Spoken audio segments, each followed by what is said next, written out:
What I'm experiencing is a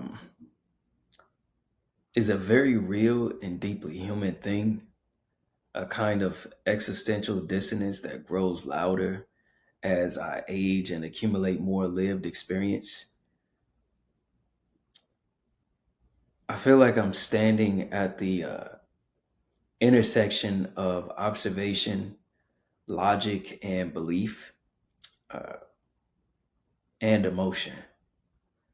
And I want to break this down and make space for reflection, clarity, and strategy because I took notes on this, on my thoughts regarding this area of concern. So wanted to share it what my core realization is.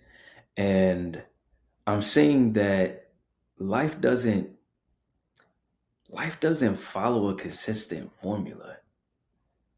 And I've noticed that, for example, hard work doesn't always lead to wealth. I noticed that illogical and unexpected behavior is allowed, even celebrated in society. I've noticed that success doesn't strictly follow rules or step by step guides. And I've also noticed that people can violate consider what we might consider natural or moral order, yet still thrive socially, financially, and emotionally. And my question is this, it's like, how do I or people like myself navigate a world that seems so inconsistent where logic, effort, and even faith don't always guarantee predictable outcomes? The mind craves certainty and order to feel safe.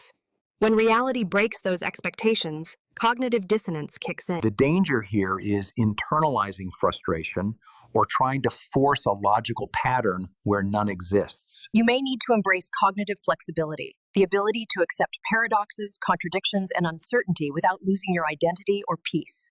Don't expect consistency. Expect patterns with exceptions.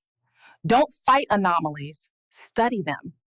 This is the classic tension between determinism and absurdism. Fellow philosophers like Camus argued that life has no inherent logic, yet we crave meaning. That's the absurdity. You may never find absolute whys to everything, but you can choose your own how and for what purpose. You don't need the world to make sense to move through it with integrity. You just need to define your code, even if the world doesn't share it. Chaos and order exist in dynamic tension. Systems can have rules and randomness. Outcomes often depend on hidden variables, probability or chance, not just effort or logic. Just because you do X doesn't guarantee Y, it increases the odds. That's all. Think probabilistically. Stack your odds. Don't expect fairness, expect possibility. The Bible itself is full of paradoxes. The wicked sometimes prosper. The rain falls on the just and unjust. The first shall be last, and the meek shall inherit the earth. Even Scripture acknowledges that God's ways are not man's ways in Isaiah 55, verses 8 through 9. You're not wrong for being unsettled. It's part of the journey of discernment. Stay grounded in your spiritual truth, but not rigid.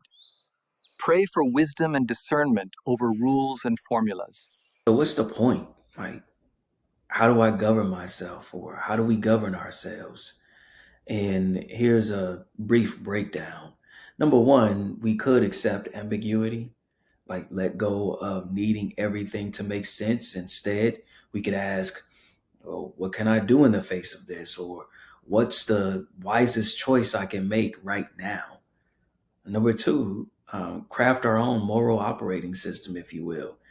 Obviously, had a software engineering background, so you need your own code, like not one based on trends or reaction, but one aligned with your spiritual values, personal convictions, and accumulated wisdom. In that same vein, we could ask questions such as, who am I becoming through this? What energy am I putting out? And what foundation won't collapse even when the world doesn't cooperate. And lastly, well, two more points. Number three, focus on influence, not control. We could think about or consider not, we could consider the point that we can't control the world's inconsistencies, but we can control our response, influence our circle, and build our own microsystem of logic, justice, and progress.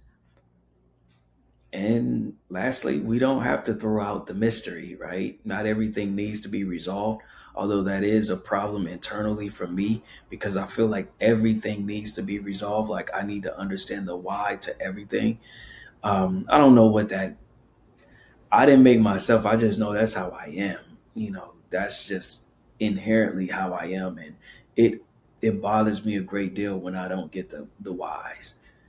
Um, and I know it annoys a lot of people because I ask a lot of questions, and a lot of people might who don't know any better, like especially people of within the community, like it's like, they take offense because it feels almost like an interrogation. But for me, this is the same type or line of questioning that I go through in my own mind internally when I'm trying to figure things out. So it's not to like interrogate others. It's just why this, why that? Like, why can't it be this? Why can't it be that? Because if you don't do that, I feel like everything needs to be scrutinized to that degree in order for the realest, the most, or the best solution to rise to the top, right? Pressure creates diamonds. Um, heat gets rid of impurities and precious metals like gold. So, that's to me, that's what scrutiny is when we scrutinize ideas in order for that purity or that diamond to emerge, you know what I mean, of all the ideas. So anyway, maybe not everything needs to be resolved. Some things are meant to be held in tension. And maybe the best answers sometimes lie in the gray.